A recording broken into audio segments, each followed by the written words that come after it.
in any activities due to principally lack of funding. We have an annual registration of about 500 NGOs.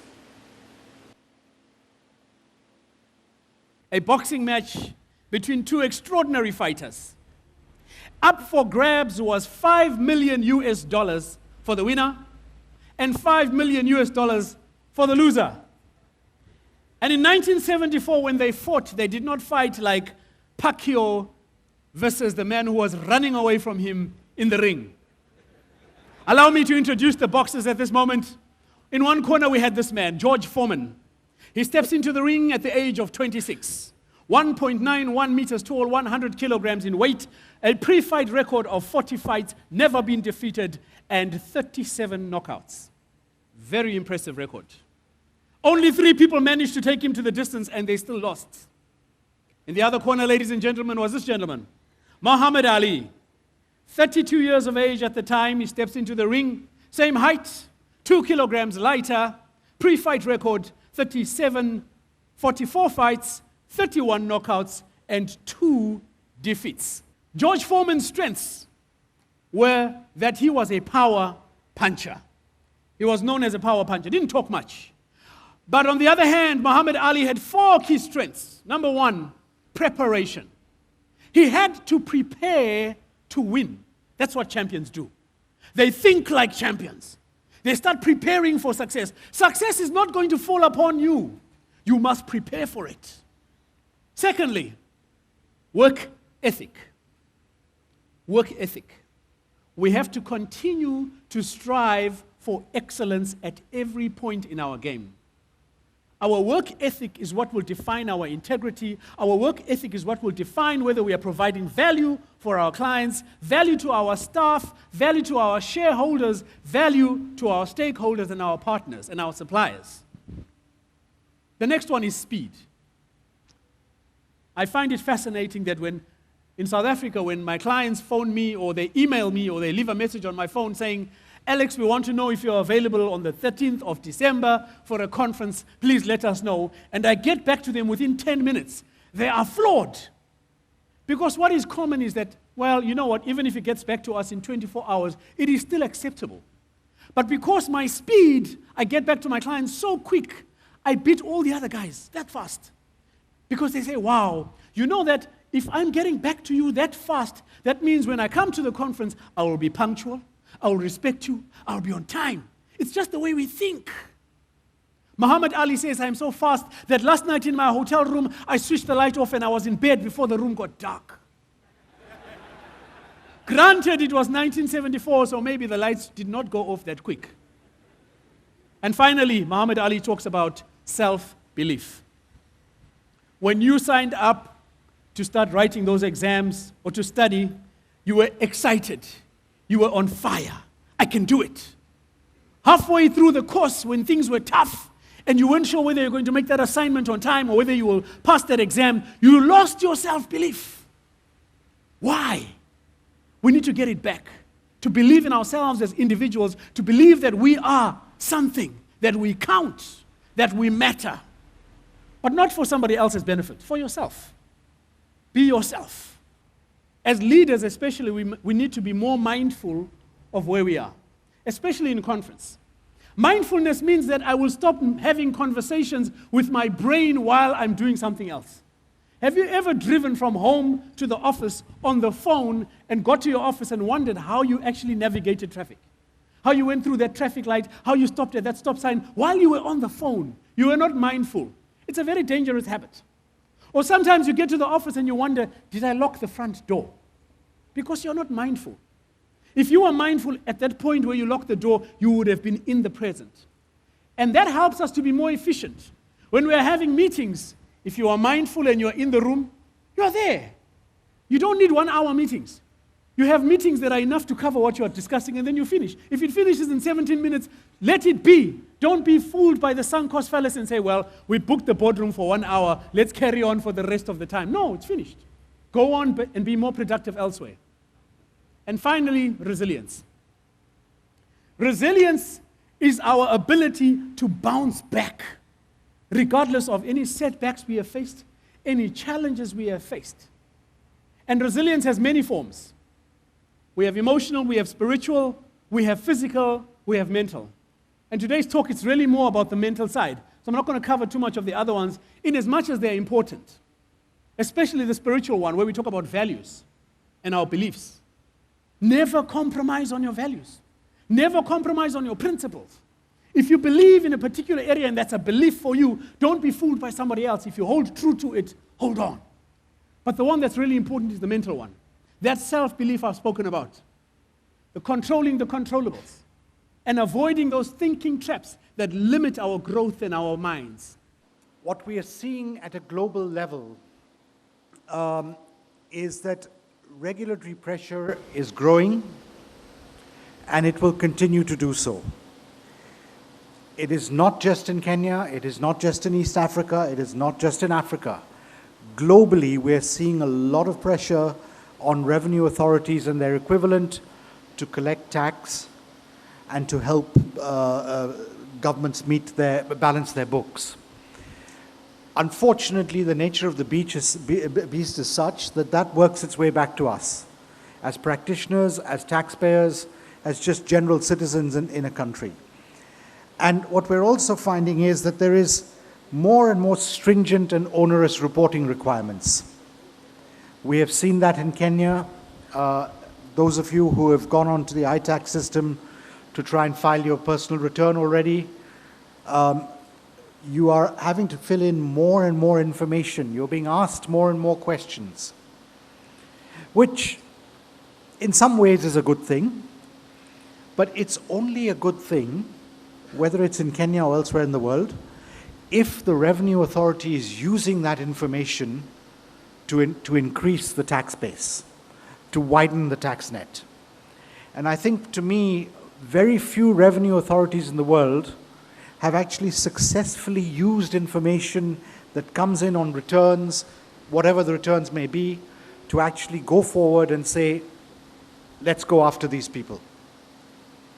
And the prime example in our country, 1992, when we introduced the PIN number. What was the purpose of the PIN number? The idea was that any transaction you do, electricity, water, buy a car, open a bank account, register land, you need the PIN number. Even today, you need the PIN number. But what we have not succeeded in doing is actually taking that PIN number and putting all these databases and interfacing them at one place, so that we can identify who are those people that are actually evading tax. And we know that there are a lot of them. BEPS. How many of you know what BEPS is? It stands for Base Erosion and Profit Shift. And it is an initiative that the OECD has taken on over the last 2-3 years, where they are focusing very heavily on the erosion of tax bases around the world through profit shifting. And we will have read, all of you will have read about Google, Amazon, Starbucks, Apple. All of them have got arrangements in place that are designed to minimize their tax liabilities. There is also a significant move to reduce direct taxes and increase indirect taxes. Unfortunately, we've not seen that here in our part of the world, but as I'll show you in a minute, Europe and the rest of the world, there is a significant trend in that direction.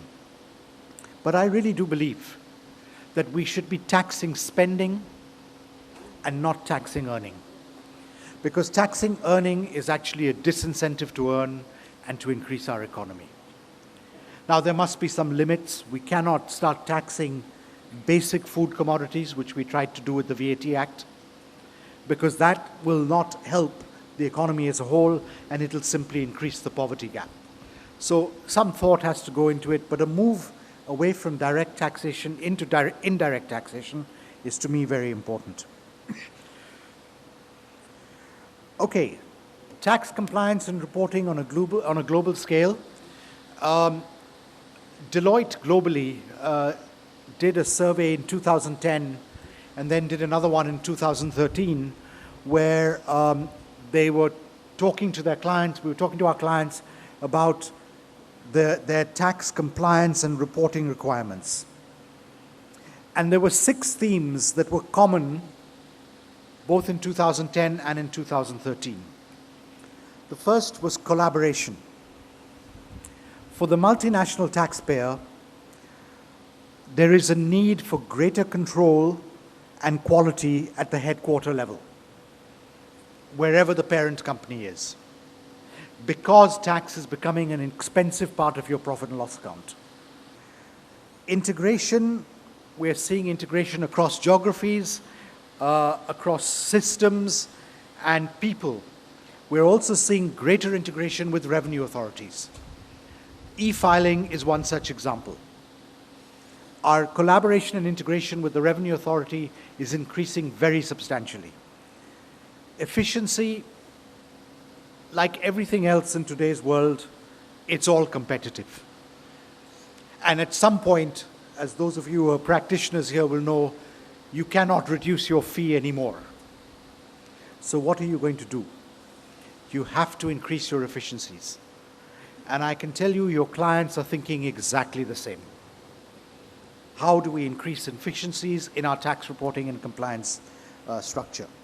Growth rate in 2013, 4.6%. 2014 was closer to 5%. 2015, if you listen to the World Bank, the IMF, and indeed even the government, they're talking about 7% economic growth. Can I, by a show of hands, how many people believe we're going to get 7% economic growth in 2015? How many people believe we won't get? That's my view. When I look around me, when I look at consumer confidence, when I look at what is happening in Mombasa to the tourism sector, when I look at world tea prices,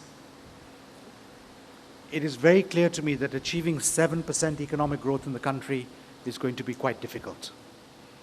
If we get to 5.5%, I think we'll have done well. But there is no doubt in my mind that there will be growth. It just won't be as high as we were hoping it would be. We will see growth in the services sector. We will see some growth in agriculture, but again, we have to focus our policies. Climate change is a reality. Now my question is, for those of us who work in the water sector and the consumers who get the water bills, there is an animal in the house called VAT on sewerage services. What can the institute do to stop KRA from levying this levy, given that water is a social commodity which is supposed to be cheap and not subjected to VAT? The question of exemption, the Income Tax Act very clearly sets out who will be exempt from income tax under paragraph 10 of the first schedule, which is primarily dealing with those NGOs and charities that are registered with the right authority and are dealing with the alleviation of poverty, education, religion, etc. A similar exemption is contained in paragraph 11 of the first schedule, second part of the VAT Act, which links back to the Income Tax Act. So the first thing that you must have is that you must have those exemptions before you can say it's exempt. But I do agree with what you're saying. There is a lot of confusion as to what is and what isn't exempt. And that is one of the things I was saying about if the clarity of the law is not there, then that's going to be a...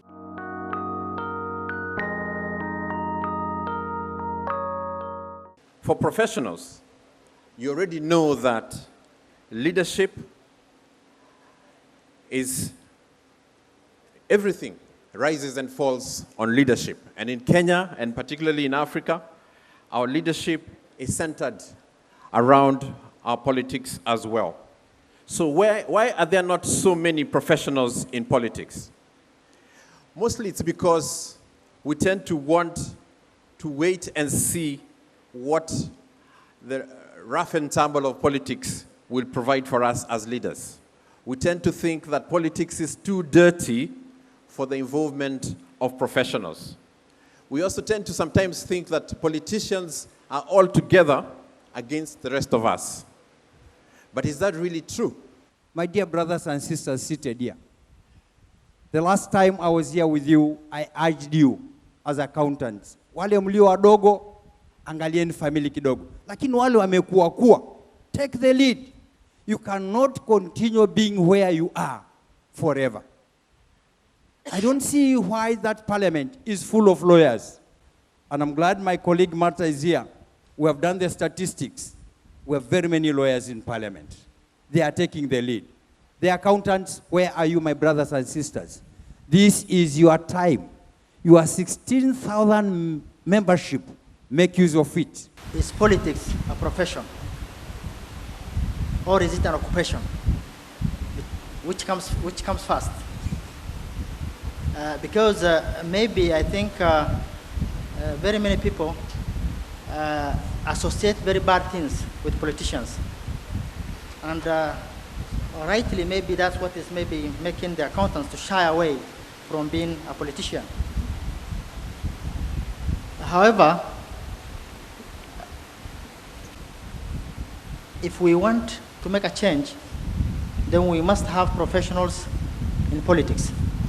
Because basically politics means influencing people, influencing resources. And if you do not have that idea, if you do not have the idea, it becomes very difficult for the resources to be influenced in the right way. And there are a lot of challenges for a professional to survive in a political world, because they say in politics, politics is a dirty game, and they say in politics there are no permanent enemies or friends. Today in Kenya, both professionals and non-professionals, we are acquiescing to bad behavior. When somebody who has misconducted themselves in public comes to our social drinking club, we don't want to tell them off, because we expect maybe tomorrow you'll need a favor from them. Or if you don't need a favor, you couldn't be bothered. But away from them, you will complain how people are behaving badly. When we fail to raise our voices as individuals, as members of an interest group like a professional society, we are acquiescing to the bad behavior in our country. How do we address unethical behavior in politics as a country? That goes to Honorable Madego. When somebody is morally bankrupt, and you know it, you socialize with him or her, and you decide to take him to the highest seat on this country, what do you expect of him? Do you expect a different kind of behavior? In fact, if power is corrosive in itself as defined, and you give somebody who is morally bankrupt that power, then you as accountants can quickly calculate the exponential rate at which the corrosiveness will grow. People have tended to shun away from politics because they will be associated with that moral bankruptcy. I'm saying this. Let's have a change. I believe my colleagues here, the CPAs, are upright people, morally upright, well educated, well informed.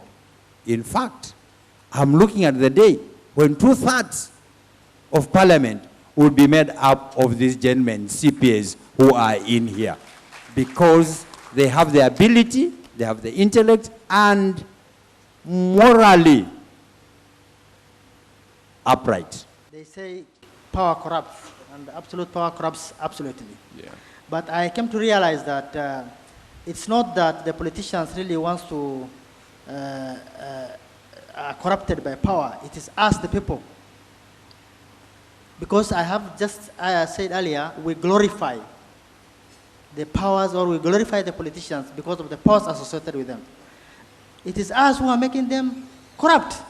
Why do you make them so big or so, until to the extent now they start developing an ego? And of course, when we are electing people, instead of electing leaders, we don't elect leaders. Actually, we elect politicians in most cases. Because leadership is associated with humbleness. If people see you that you are humble, you are still driving the old car that you are driving, you are still going to the same joints that you are going, you are still having the same friends that you are having, people even look at you as if you are, what are you? It's like you are not showing that power. Not, because we are not making any effort. The president gave the anti-corruption body 60 days. Within that period, it was disbanded. Yet it was supposed to deliver on the names. We are being told it can work even without commissioners. Yet it is called a commission. You don't need to be a lawyer to know that you cannot have a commission without commissioners. If we do not need commissioners, disband it and let the police investigate. That's the way it should be. So you can see that there is lack of commitment at the highest level and also at the individual level. We are not committed because we too can force things to happen. And I say it starts with who you elect at every level, even at a professional level, because professions are also known to complain about how their funds are used. So how you elect your MCA, your governors, your members of parliament, because there is corruption at all levels, it will impact on our lives.